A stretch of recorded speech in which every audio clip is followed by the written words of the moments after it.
مفتی طارق مسعود کے بیانات کے لیے طارق مسعود آفیشیل کو سبسکرائب کریں۔ طارق مسعود آفیشیل۔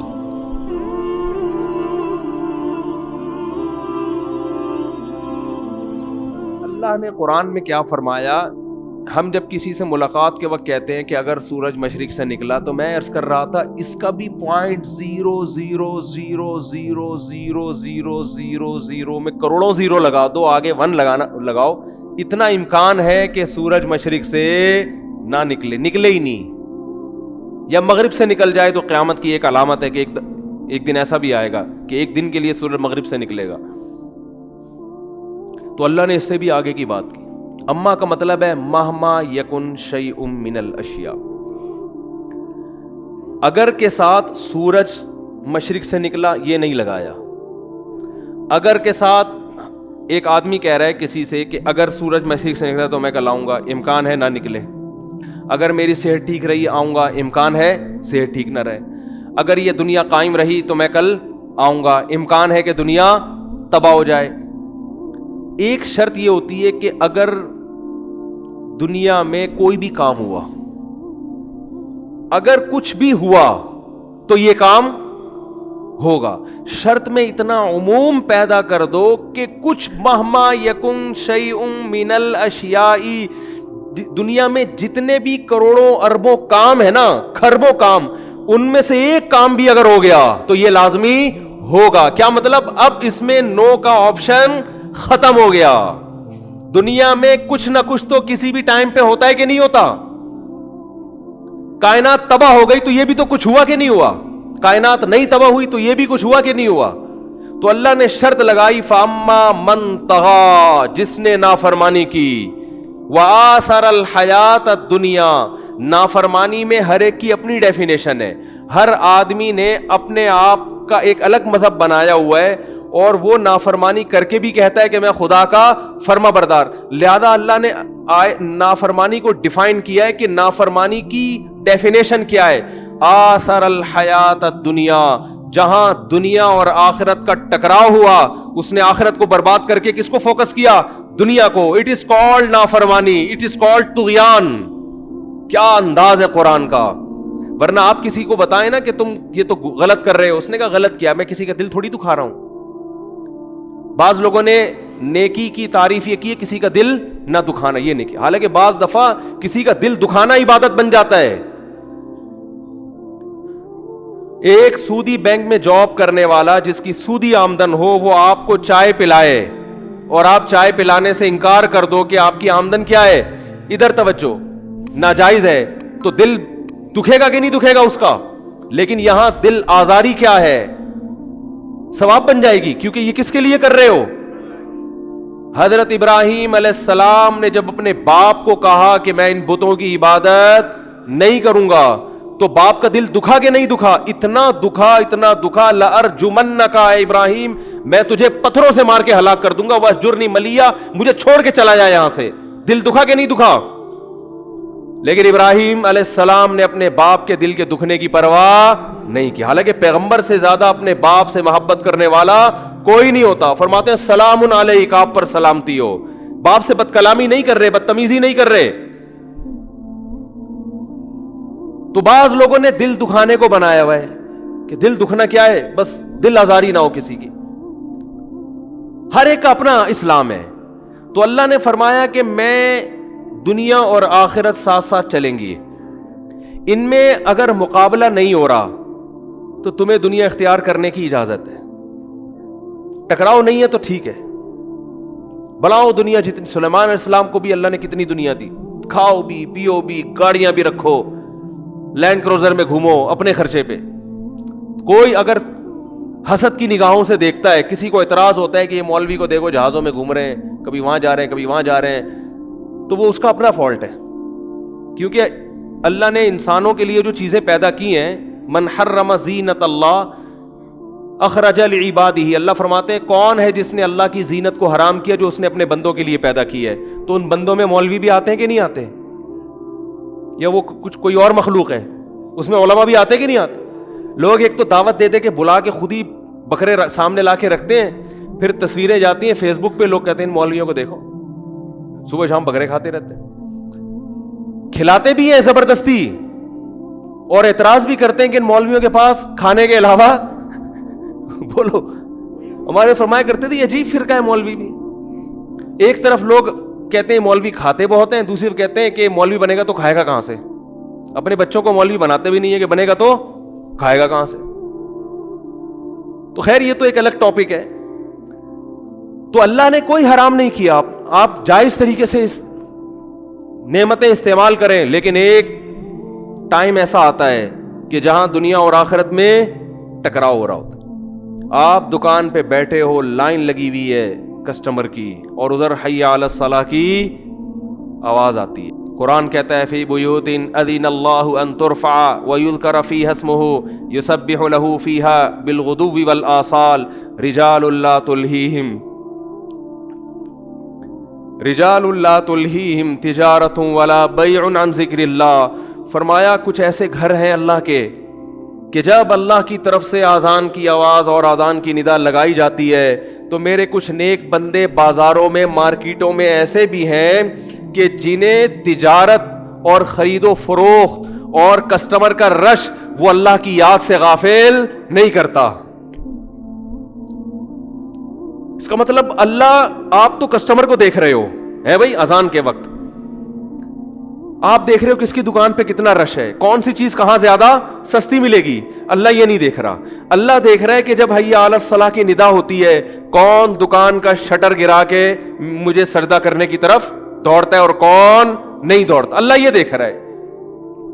ہم کچھ اور دیکھ رہے ہیں اس مارکیٹ میں کون سی چیز سستی کون سی مہنگی, مارکیٹ کے ریٹ کیا ہے, فلاں کپڑا کہاں سے ملے گا, یہ ڈیزائن کہاں سے ملے گا, کس کی تجارت اچھی, کس کون بیچارہ دکان میں سارا دن بیٹھ کے مکھیاں مارتا ہے, کون بزنس کر رہا ہے.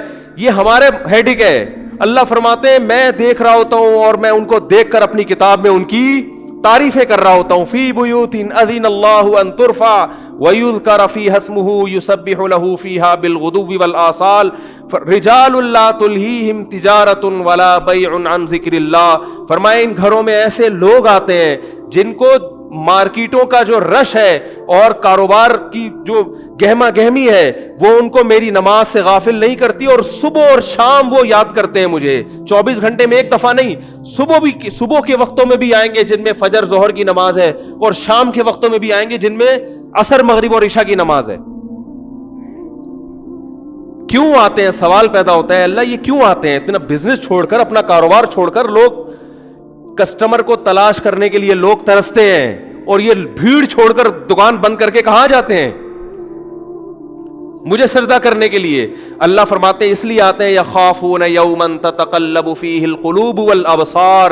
انہیں پتہ ہے کہ ایک دن ایسا آنے والا ہے جس دن ایسا حساب ہوگا کہ خوف کے مارے آنکھیں پلٹ جائیں گی اور دل الٹ جائیں گے, دل دھڑکنا شروع کر دیں گے خوف کے مارے. اس دن کا خوف ان کو نماز کے وقت تجارت سے غافل کر دیتا ہے, اور جو بدبخت ہیں وہ اس دن کو بھولے ہوئے ہیں, وہ اسی دنیا کو اصل سمجھ بیٹھے ہیں اور اسی میں اپنی زندگیاں برباد کر رہے ہیں, کھپا رہے ہیں. تو میں بات ختم کروں جلدی سے. اللہ نے فرمایا کچھ بھی ہو جائے, کچھ بھی ہو جائے, میرا قانون یہی ہے کہ من طغا, جس نے میری نافرمانی کی. اور نافرمانی کی ڈیفینیشن کیا ہے؟ جہاں دنیا اور آخرت میں ٹکراؤ ہوا. آثر الحیات الدنیا, اس نے ایسے موقع پہ دنیا کو ترجیح دے دی. جہاں ٹکراؤ نہیں ہو رہا وہاں سب دین پر عمل کرتے ہیں, وہاں تو سب دین پر عمل کرتے ہیں. عید منائی جاتی ہے, لبرل مسلمان بھی مناتے ہیں اور عام مسلمان بھی, کیونکہ وہاں دنیا ضائع بولو نا نہیں ہو رہی. افطاری سنت ہے یا نہیں ہے؟ سارے دسترخوان پہ آگے بیٹھتے ہیں کہ نہیں بیٹھتے اس سنت کو پوری کرنے کے لیے؟ کیونکہ یہاں دین آخرت سے بولتے کیوں نہیں بھائی؟ نہیں ٹکرا رہی ہے. ٹکراؤ تھوڑی ہو رہا ہے یہاں پہ, یہاں کچھ جا تھوڑی رہا ہے آپ کا. عید منانے میں کچھ بھی نہیں جا رہا. عقیقہ بھی لوگ کرتے ہیں, نہ کہ کریں تو کھاتے سب ہیں عقیقہ. ولیمے کی دعوت پر لبیک سب کہتے ہیں, کیونکہ سنت بھی ہے دعوت قبول کرنا, اور فری میں کھانے کو مل بھی رہا ہے. لیکن اللہ فرماتے ہیں کہ ایسے لوگ جنہوں نے جب دنیا اور آخرت کا ٹکراؤ ہوا آثر الحیات الدنیا، اس موقع پر دنیا کو ترجیح دے دی اس نے. فإن الجحیم ہی المأویٰ، تو آخرت میں میرے پاس اس کے لیے کوئی ٹھکانہ نہیں ہے. اسے میں کہوں گا تمتعوا، مزے اڑاؤ. فإن مصیرکم الی النار، آنا تم نے جہنم کی آگ کی طرف ہے. اور آگے فرمایا وَأَمَّا، یہاں بھی وہی انداز ہے، کچھ بھی ہو جائے. کچھ بھی ہو جائے کا مطلب سمجھتے ہیں نا، یہ تمہارے ہیڈ ایک ہیں، یہ بھی ہو گیا، وہ بھی ہو گیا، اس کی شادی ہو گئی، اس کی نہیں ہوئی، اس کی 4 ہو گئی، اس کی 1 بھی نہیں ہوئی، اس کے بچے نہیں ہو رہے، اس کے ہو گئے، اس کی لائن لگی ہوئی ہے، میرا 1 بھی نہیں ہو رہا، وغیرہ وغیرہ ہوتا ہے نا. یہ اللہ فرماتے ہیں مہما یہ کچھ بھی ہو جائے، یہ سب چیزیں تمہارے لیے امپورٹنٹ ہوں گی.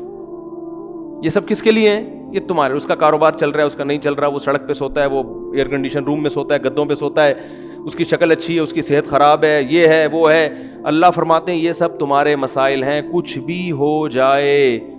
من خاف مقام ربہ، میں یہ دیکھتا ہوں کہ کون ہے جو میرے سامنے کھڑے ہونے کے دن سے ڈرتا ہے. اسے یہ احساس ہے کہ ایک دن خدا کے سامنے کھڑے ہونا ہے.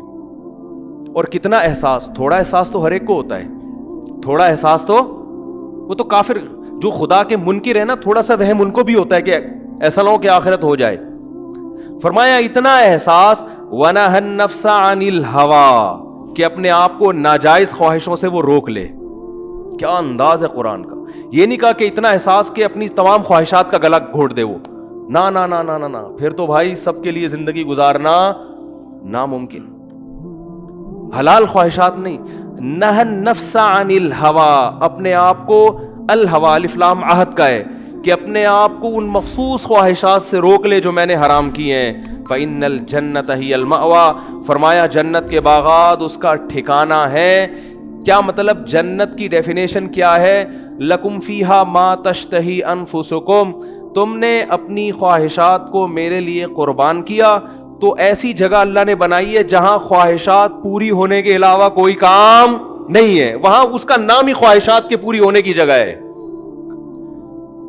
تو بھائی اس دن کے آنے سے پہلے پہلے اپنے بارے میں جہاں ہم نے اتنی چیزیں سوچی ہوئی ہیں کہ میری صحت کیسی ہے، میرے دانت کیسے ہیں، میرے کپڑے کیسے ہیں، میری بیگم کیسی ہے، میرا میاں کیسا ہے، میرے ابا کیسے ہیں، میرے کاروبار کیسا ہے، میرے پاس کتنی جائیدادیں ہیں، وہاں تھوڑا سا اپنے بارے میں یہ بھی سوچ لیں کہ میں فرما برداروں کی فہرست میں ہوں یا نافرمانوں کی، میں جنت کی طرف جا رہا ہوں یا جہنم کی طرف. اس کو سب سے پہلے فوکس کرنا ہے. جیسے میں نے عرض کیا تھا نا کہ ہم جب پیسہ خرچ کرتے ہیں تو ہم کہتے ہیں بہت سے ضروری کام ہیں وہ نمٹ جائیں تو پھر فی سبیل اللہ اتنا اماؤنٹ خرچ کریں گے. یہ نہیں پتا کہ آخرت کے لیے اتنا اماؤنٹ کرنا بھی ضروری کاموں میں داخل ہے، وہ سب سے پہلے ہے. بلکہ کیونکہ جن ضروری کاموں کو آپ ضروری سمجھ رہے ہو ان کے پورا کر سکو گے نہیں کر سکو گے، زندگی مہلت ملے گی نہیں ملے گی آپ کو نہیں پتا. لیکن جو ضروری کام اللہ اس کے رسول آپ کو بتا رہے ہیں صدقہ اور خیرات کا، وہ کسی بھی وقت موت آ سکتی ہے اور اس ضروری کام کا موقع آپ کے ہاتھ سے ضائع ہو سکتا ہے. اور آپ کی پھر جو موت کے وقت کنڈیشن ہوگی، قرآن کہتا ہے انسان کہے گا کہ اخرنی الی اجل قریب، اللہ تھوڑی دیر کے لیے مہلت دے دے، فاصدقا، مجھے زندگی مل جائے تاکہ میں صدقہ کروں. میں اتنا اماؤنٹ تو میں تو مدرسہ بنانا چاہتا تھا، میں تو اتنے اماؤنٹ سے ایک مسجد بنانا چاہتا تھا، مجھے ٹائم نہیں ملا. اللہ فرماتے ہیں کہ مرتے وقت کہے گا کہ اللہ تھوڑی سی مہلت دے دے. اللہ فرماتے ہیں وَلَن يُؤَخِّرَ اللَّهُ نَفْسًا إِذَا جَاءَ أَجَلُهَا، اللہ کا قاعدہ ہے کہ جب موت کا وقت آ جاتا ہے ہرگز اللہ کسی کو مہلت نہیں دیتا.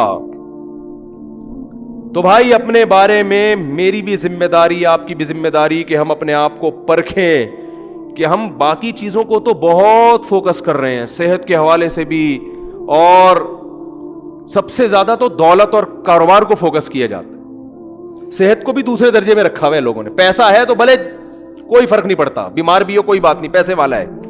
غریب آدمی صحت مند ہے تو غریب ہے، کیا فائدہ صحت کا؟ حالانکہ صحت پیسے سے بڑی نعمت ہے، لیکن پیسے کو فوکس کیا جا رہا ہے. نہ سونے کا ٹائم، نہ جاگنے کا وہ کوئی شیڈول ہے. تو اس لیے اپنے بارے میں ہمیں کیا کرنا چاہیے؟ محاسبہ. ہمارے فرمایا کرتے تھے، بس آخری بات، کہ موقع پہ اگر اللہ یاد آ جائے تو اس کا مطلب آپ اللہ کو یاد رکھتے ہیں. موقع کیا؟ جب بھی ناجائز کام آئے اس وقت اللہ یاد آ جائے کہ خدا نے اس پہ پابندی لگائی ہے. اللہ نے کیا لگائی ہے؟ پابندی. اس پابندی پر آپ نے عمل کر لیا تو اللہ فرماتے ہیں وَنَهَى النَّفْسَ عَنِ الْهَوَىٰ، اس نے آخرت کے خوف سے اپنے آپ کو بری خواہش سے روک لیا. اللہ فرماتے ہیں، تسلی دیتے ہیں، تیرے لیے خوشخبری ہے، تیری ساری خواہشات اللہ پوری کرے گا. تھوڑا صبر کر لے, تھوڑا صبر کر لے. یہ بھی دیکھ لے جن کی خواہشات پوری ہو رہی ہیں وہ بھی مر جاتے ہیں. جوانی میں بد نظری کرتے رہو تو قبر میں موقع ملتا ہے بھائی. تو نظر جھکا لو گے تو بھی مرنا ہے, اٹھا لو گے تو بھی مرنا ہے. اللہ تعالی ہم سب کو سمجھنے کی, عمل کی توفیق عطا فرمائے. وما علینا الا البلاغ.